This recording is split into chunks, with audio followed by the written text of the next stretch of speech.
இன்னைக்கு டே 78/78, அதாவது கடைசி நாள். நாளைக்கு எக்ஸாம். ஷெட்யூல் வந்ததுலேருந்து கரெக்டாக 78 நாள் இருந்திருக்கு எக்ஸாமுக்கு படிக்கிறதுக்கு.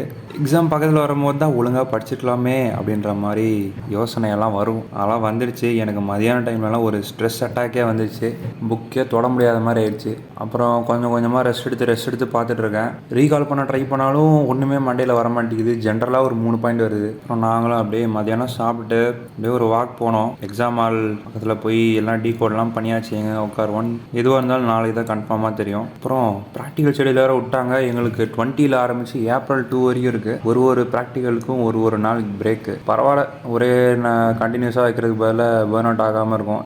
78 டேஸ் கன்சிஸ்டண்ட்டாக போட்டிருக்கேன். சும்மா எக்ஸ்பெரிமெண்டலாக ஆரம்பிச்சது இது. இவ்வளோ தூரம் கன்சிஸ்டண்ட்டாக வச்சுருன்னா எனக்கே ஆச்சரியமாக இருக்குது. எனக்கு நிறையா பேர் தெரியாதவங்கலாம் டிஎம் வந்து எனக்கு நல்லா பேசுனாங்க, சப்போர்ட் பண்ணாங்க.